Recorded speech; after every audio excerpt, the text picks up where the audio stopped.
Hello. It is dinner time, and if you follow me on Instagram, which it's Her Heart's at Home, you know that we are in an incredibly busy season of life.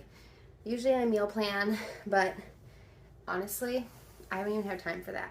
I haven't had time to grocery shop. I haven't had time to do a whole lot of anything. So we are making dinner with things that I have on hand. So I am a big advocate of having a stocked pantry, a stocked freezer, a stocked refrigerator, all the things stocked, because then you can make dinner simply with things that you have on hand.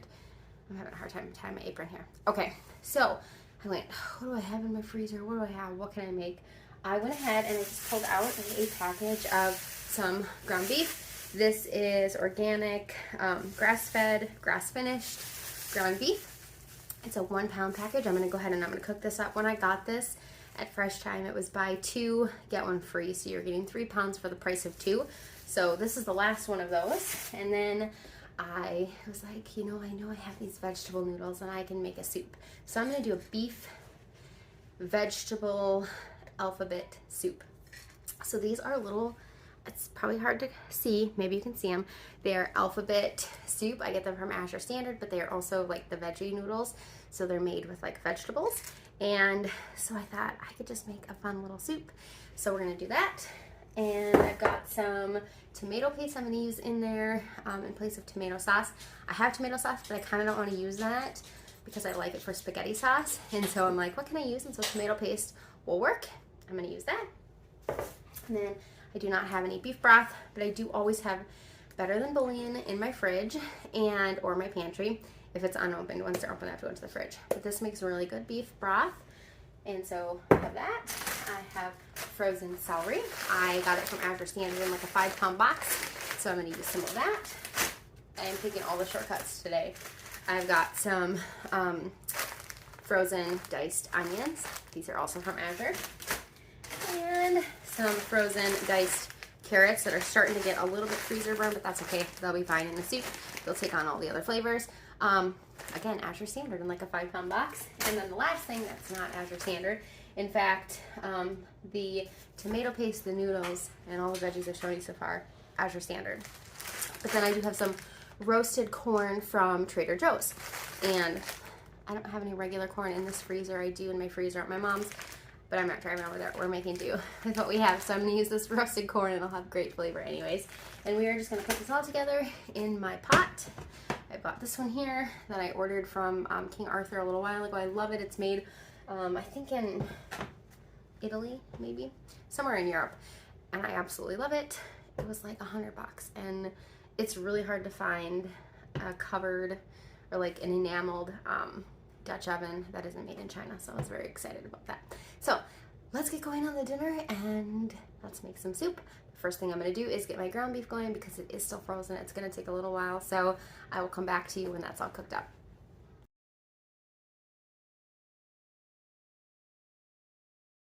All right, my meat is almost cooked up, and there is a little bit of fat at the bottom, but there's not a ton, so I'm not gonna strain it off, I don't think, because I'm gonna use that to cook up the onions in there. It was 93.7, so there's really not a ton, plus it's just good flavor. So I'm gonna go ahead and leave that in there. So to my meat there, I'm gonna go ahead and add in some of the onions. And as I said before, I get these from Azure Standard, just some organic chopped onions. And since they're getting cooked down anyways, I don't really care that they're frozen. Okay, not gonna add too many because my children. And I'm gonna go ahead and just mix that together, and we'll let that start cooking down there. And then I'm also gonna add in my celery now. I can't believe how, like, this smells like fresh celery. It's kind of crazy to me. I just don't want the whole bag to flop in there, and sometimes there's big pieces.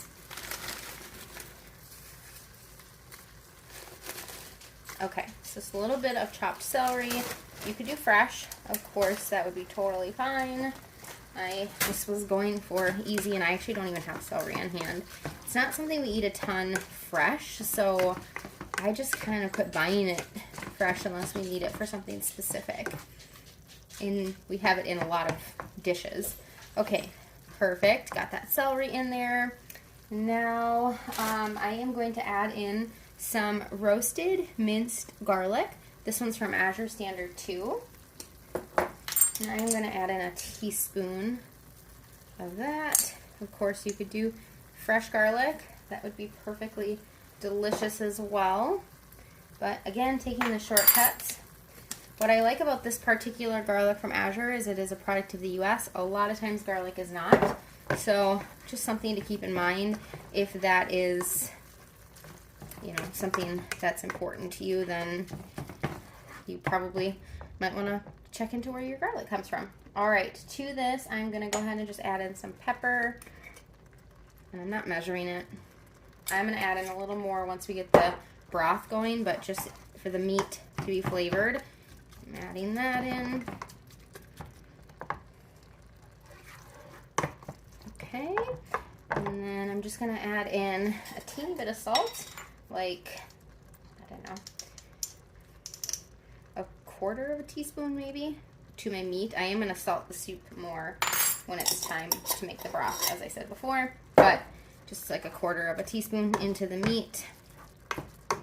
We're just going to let this continue to cook away. You can see some liquid came off of those onions and celery, and that's okay. Just going to keep letting this cook down a little bit more, and then we will add in the other stuff. While that meat continues to simmer away, I'm going to go ahead and get the rest of my spices going. Now I'm going to just grind them up a little because it's soup, and I don't like when you get like big pieces of things in seasoning in soup. I don't know. I just don't care for it. So, first thing I'm going to do is 2 teaspoons of some Italian seasoning. And then I am going to do a teaspoon of some no salt seasoning that I get from Costco. And I don't know, it has a bunch of different things in it, like some citrus peels, and I don't even know. It's good though. So 1 teaspoon of that. But of course you could season this however you want to. I'm going to go ahead and I'm just going to add in a little more pepper. As I said, I seasoned that meat, so we don't need a ton. And then I'm going to add in a little more salt. Again, just like a quarter of a teaspoon, not a ton, because that better than bouillon is pretty salty. Alright, I got those. The other seasonings I have still are a bay leaf, but that is just going to go into the soup. So I'm just going to try to make this just a little smaller as far as the spices go. Again, I don't love when you get like big things stuck in your teeth when you're eating soup. I don't mind the whole Italian seasoning and like spaghetti or something, but I don't know, there's just something about soup that I just prefer not to have that. Plus, if they're smaller, my kids won't notice them as much and be like, hey, what's that green thing? Okay, just gonna keep on going. I use this thing all the time, especially for things like I use like freeze-dried strawberries and other like freeze-dried bananas for oatmeal, and it's great to use this for that too. Alright, that I think is good. It's not completely like a fine powder, but definitely we got down some of those larger pieces. Sweet. Okay, now we are going to, I think we're going to do our better than bouillon into our pot first. So I'm going to move the camera back so you can see what I'm doing. Okay, to my pot, I am going to start out with, I think I am going to do, I don't know if I want to do 3 or 4 teaspoons of better than bouillon. I'm going to start out with 3 because I'm going to use 3 cups of water, and then we'll kind of see where that's at. 1 teaspoon with 1 cup of water equals 1 cup of broth, so I'm not exactly sure how much I'm going to need. Okay. Come on. Alright. And you could just use bouillon cubes too, or broth. I just don't have those, so this is what I'm using. Okay, I'm going to leave those utensils in case I think I need more. And I'm just going to stir that around in there, get that mixed up. Okay, and then I'm going to go ahead and add in my tomato paste, which I need a spoon for. I did not grab that. Okay, so this is just no salt added tomato paste, organic tomatoes, product of Italy. I'm just going to do 2 scoops to start out with, like pretty big scoops, and then if I want more, I can add more if I feel I need it. Okay, now I'm going to go ahead and get 3 cups of water in there, and I'm just getting it from my fridge here. 2 cups. And then I'm going to get one more cup. We'll start out with that first, and if we need to add more, we can totally add more. Okay, then I'm going to add in my seasoning mix. Stir that around. Oops, splashing over the side of my pan there. Throw my bay leaf in there. Almost said better than bouillon leaf.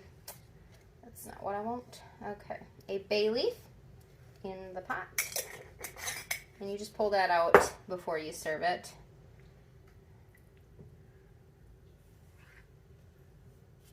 Okay, now let's add our veggies in there. And I did turn the heat down so it didn't like boil over or anything right off the bat. Let's add some carrots in there, and measurements are kind of up to you. I would love to do peas in there. My son hates peas, and I would put green beans in here, but my daughter doesn't like green beans in soup, so I'm making it something that they would like today. Okay, now I'm also going to add in some of that roasted corn. And again, the amount is totally up to you. I just love, I'm just going to add the rest of that in there. I love the sweetness corn adds to soups. I don't know, there's just something about it. I'm like a child, I love corn. Okay, so I got all that in here. Now I am just going to let this simmer away, and then I'm going to let it cook for a little while, taste it, see if I need to add any more seasonings to it, and then when my husband gets home is when I will add in my noodles, because if I put these in here now, they would be mush. And we don't want that. I want to let these flavors come together as good as they can. My husband will be home in about 50 minutes, so I'm just going to let this simmer on low, let those flavors come together. The beef will kind of meld with it and kind of make its own beef broth in there as well.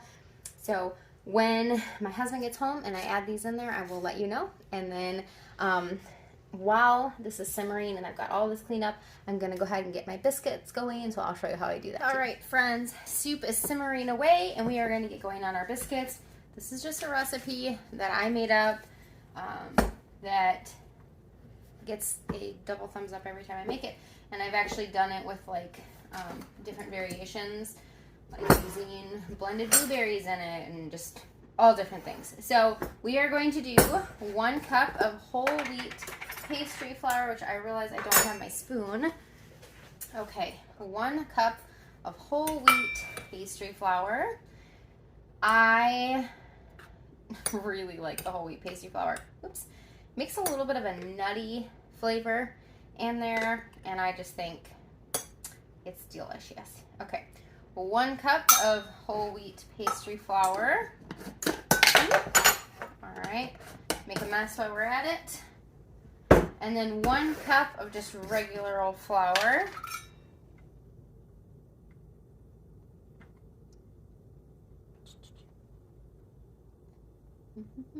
Okay, 1 cup of regular old flour. Then we are going to do 1.5 tablespoons of baking powder. Now, I am not using aluminum-based baking powders anymore, except for I found this one in my pantry, and I knew that I just needed to use it up because I'm not going to waste it.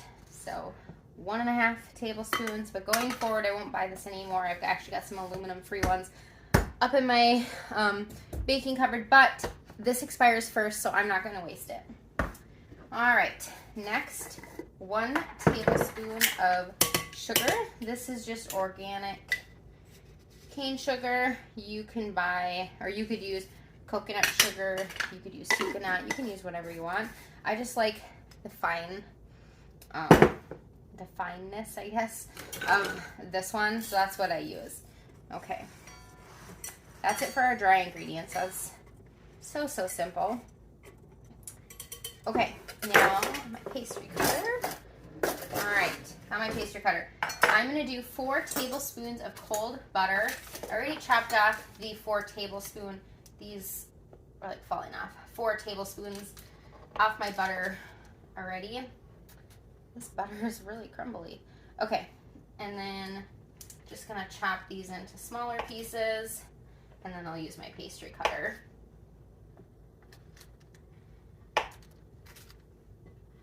Why is butter crumbly? What? I use this butter all the time, and it's usually not this crumbly, so I don't know what the deal is, but that's all right.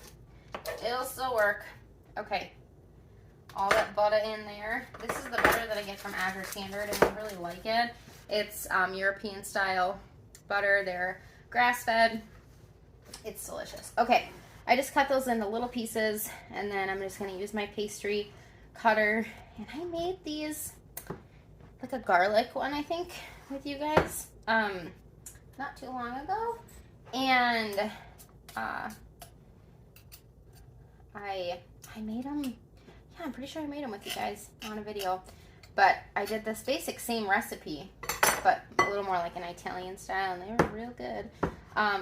But what I like about this recipe is I think it's really forgiving. I am not one that takes a ton of time to make sure the butter's like into a million different pieces. I just am not that way, so I just do it for a little while, and then I don't know, when it looks good, it looks good.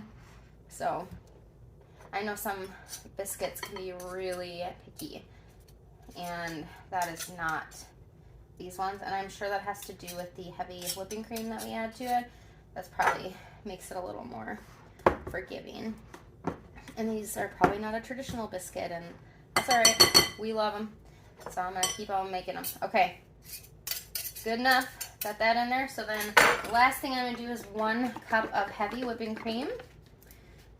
And I have not made this without heavy whipping cream, so I have no idea how it would work if you use milk. I don't think it would work out as well because the heavy whipping cream really adds volume and things like that to it. So go with the heavy whipping cream. 1 cup of heavy whipping cream. Beautiful.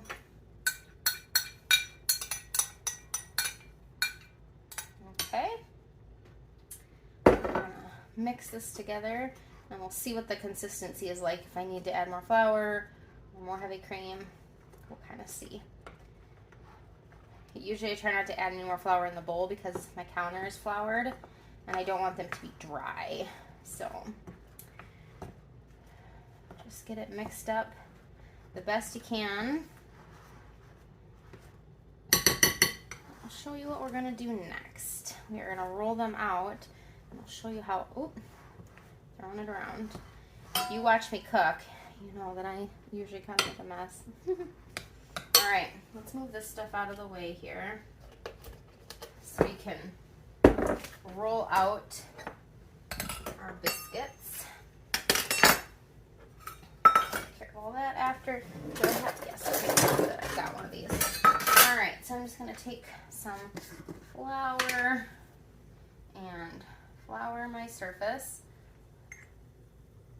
Move that around a little bit. Let's get my bowl out of there. I need my rolling pin.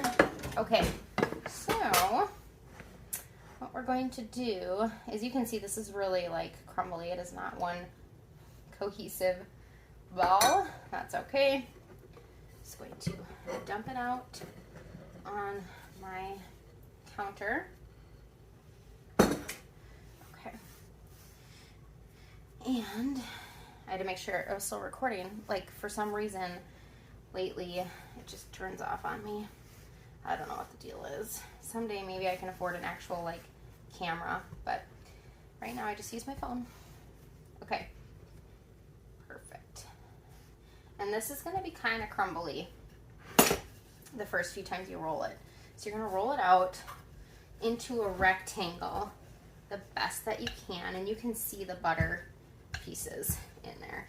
Like I said, kind of crumbly at first, and it won't be perfect, and I promise it's okay. I am not, I don't do things like perfect. Okay, and then, okay, we're going to fold it up like you would a letter. We're going to rotate it. We're going to roll it out again.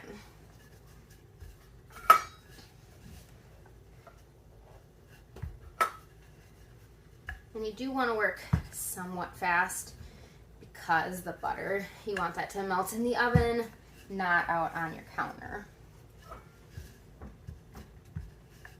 Okay, we're going to do it again. Just like a letter. Okay. Yeah. Push a little more of that flour underneath. Do it again. Roll it out. So as you can see, it was kind of crumbly when we first started, but it's coming together now in one cohesive piece, which is what you want. My kitchen's not the greatest for filming, so I apologize. I don't have like a nice island where I can put the camera on the other side. All right, someday when we win the lottery. Just kidding, you don't play. Okay, fold it over again and again. We're gonna do this one last time. And my oven just beeped and told me it's ready for 425 degrees is what I preheated it to. Then we're just going to roll and roll and roll. And this is our final roll.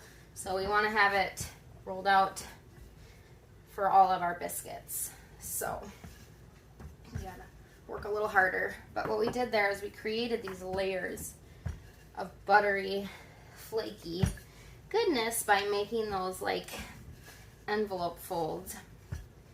And these are just so good and so simple. I love yeast rolls, but there's a lot of times where I'm not home during the day. You know, we've got co-ops and other things that we're committed to that I'm not always home, or when I am home, it's not long enough to do a dough.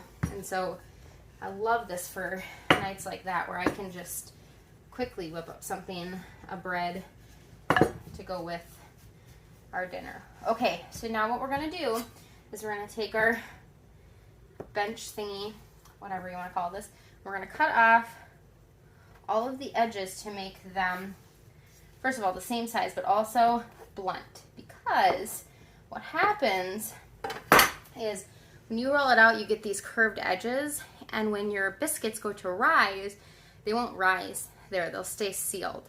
So I don't know if you can see, but you can see maybe in there those layers. Those are what we created when we folded our biscuits over.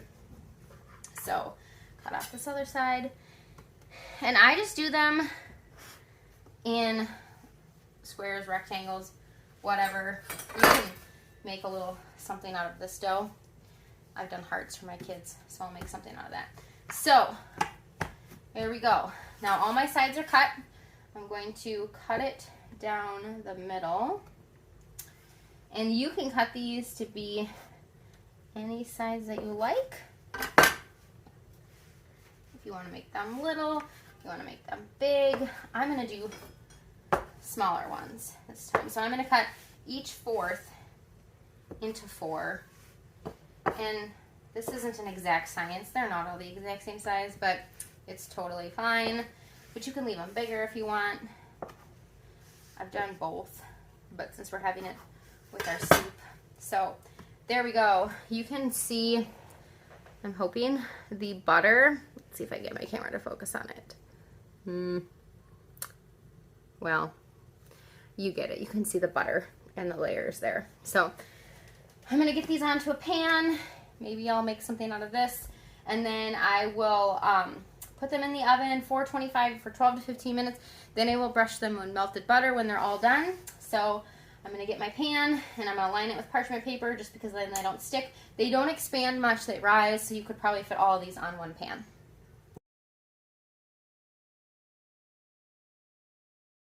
All right, on my pan with parchment paper, into the oven they go. The soup is really bubbling away. What I'm gonna do is just go ahead and give it a try and see if I need any other seasonings, if there's anything else I need. I'm trying to get a bite with lots of good stuff on it. It looks outrageously hot. Because I'm not gonna add any more flavor in here when I add those noodles, I wanna make sure my soup broth is ready to go, because those noodles are gonna absorb some of that flavor, so if it's not good, the noodles aren't gonna taste good either. It's good. I don't know if it needs anything else. It's really good. I think what I might do, because it has a tomato base, is just add a teeny bit of salt. I'm sorry, sugar. Just can kind of help cut down on that, almost the acidity of the tomatoes. Just a teeny bit of sugar. The seasonings are right on. It was just missing just a teeny bit of something. So I think that will take care of that. And like I said, when my husband gets home, we'll add the noodles in and I'll show you the biscuits. Biscuits are out of the oven. Let me show you. They're so good. They are lovely. I have not brushed them with butter yet because my husband told me he's going to be late.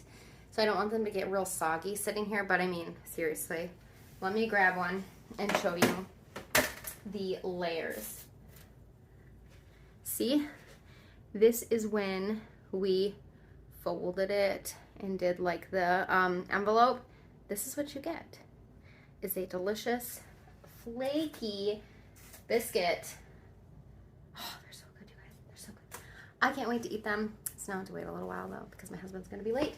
So again, when he gets home and I add the noodles, I'll show you. Right, my husband is home now, so I'm gonna go ahead and add my noodles into my soup here. I'm gonna just dig out that bay leaf now. Somehow it got up onto the side, so get rid of that.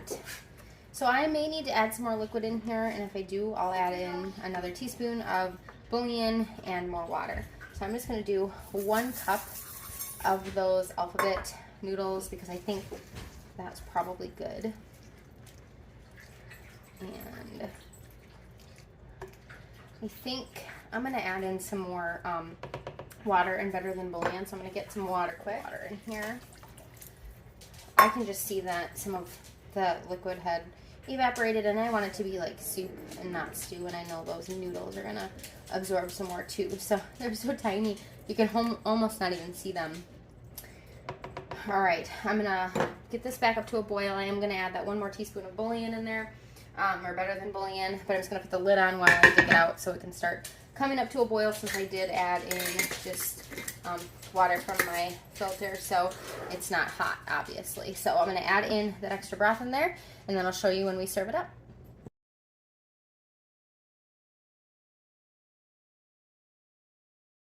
I went ahead and decided to add in a little bit more noodles. I just felt like you couldn't really see the noodles in there, so then I went ahead and added in just a little bit more water, but no more bouillon.